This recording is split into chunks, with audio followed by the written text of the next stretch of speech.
शिष्यों में इस विषय को लेकर विवाद छिड़ गया कि उनमें श्रेष्ठ कौन है। ये जानते हुए कि शिष्य अपने मन में क्या सोच रहे हैं, मसीह यीशु ने एक छोटे बालक को अपने पास खड़ा करके कहा, जो कोई मेरे नाम में इस छोटे बालक को ग्रहण करता है, मुझे ग्रहण करता है, तथा जो कोई मुझे ग्रहण करता है, उन्हें ग्रहण करता है जिन्होंने मुझे भेजा है। वो जो तुम्हारे मध्य छोटा है, वही है जो श्रेष्ठ है। यूहन्ना ने उन्हें सूचना दी, प्रभु, हमने एक व्यक्ति को आपके नाम में प्रेत निकालते हुए देखा है। हमने उसे ऐसा करने से रोकने का प्रयत्न किया क्योंकि वो हम में से नहीं है। मत रोको उसे। मसीह यीशु ने कहा, क्योंकि जो तुम्हारा विरोधी नहीं, वो तुम्हारे पक्ष में है। जब मसीह यीशु के स्वर्ग में उठा लिए जाने का निर्धारित समय पास आया, विचार दृढ़ करके मसीह यीशु ने अपने पांव यरूशलेम नगर की ओर बढ़ा दिए। उन्होंने अपने आगे संदेशवाहक भेज दिए।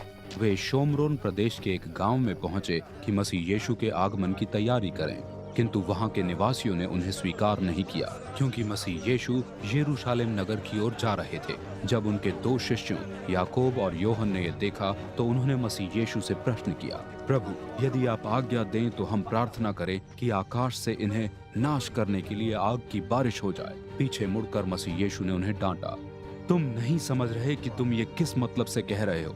मनुष्य का पुत्र इंसानों के विनाश के लिए नहीं, परंतु उनके उद्धार के लिए आया है। और वे दूसरे नगर की ओर बढ़ गए।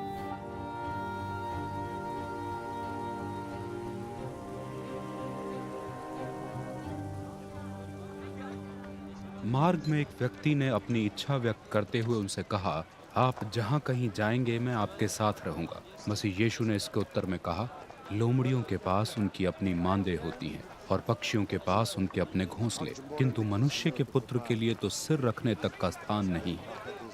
एक अन्य व्यक्ति से मसीह यीशु ने कहा, आओ मेरे पीछे हो लो।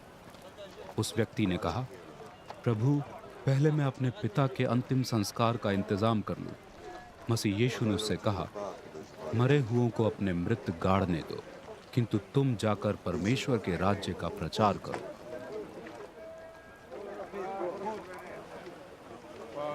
एक अन्य व्यक्ति ने मसीह यीशु से कहा, प्रभु, मैं आपके साथ चलूंगा, किंतु पहले मैं अपने परिजनों से विदा ले लूं।